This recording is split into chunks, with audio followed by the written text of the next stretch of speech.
మీరు చూస్తున్నారు YN news. మా ఛానల్ మీకు నచ్చితే లైక్ చేయండి, షేర్ చేయండి, సబ్స్క్రైబ్ అవ్వడం మాత్రం మర్చిపోవద్దు. సీఎం రమేష్ గారి కోడల్ని ఇక్కడ ఇంతమంది లేడీస్ని చూస్తే నాకు చాలా హ్యాపీగా ఉంది. మీ సపోర్ట్ మాకు చాలా చాలా కావాలండి. పైగా ఇక్కడ అనిత గారికి కూడా మీ సపోర్ట్ కావాలి.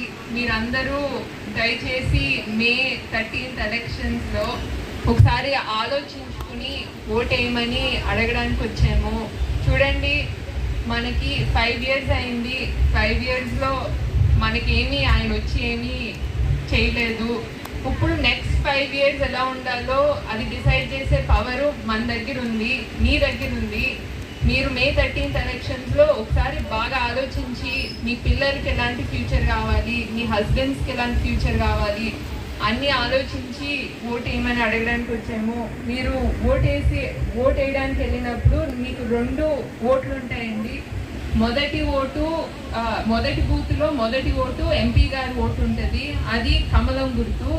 రెండో బూత్లో రెండో ఓటు మన MLA గారి ఓటు, అది సైకిల్ గుర్తు. రెండింటికి వేసి మనకి చంద్రబాబు నాయుడు గారిని గెలిపియాలి.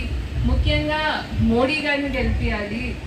ఎప్పుడైనా మోడీ గారు మొన్నే అనకాపల్లి వచ్చారు. మీరందరూ ఆ మీటింగ్కి వచ్చారో లేదో నాకు తెలియదు, కానీ ఆయన చాలా హ్యాపీగా ఫీల్ అయ్యారండి. మేము అందరినీ చూసి ఇంత సపోర్ట్ ఉన్న అనకాపల్లిలో వీళ్ళందరికీ మనం ఏదో ఒకటి చేయాలి, వాళ్ళు మనల్ని నమ్మి ఓటేస్తారు, వాళ్ళకి మనం ఏదో ఒకటి చేయాలన్న దాంతోనే ఆయన వచ్చి మీ అందరికీ కనిపించి మాట్లాడాడు కూడా.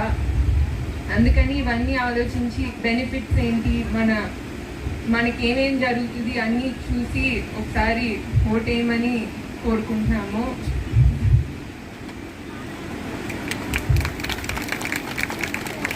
పూజ మేడం గారు ధన్యవాదాలు మాట్లాడినారు. అలాగే ఇప్పుడెప్పుడైనా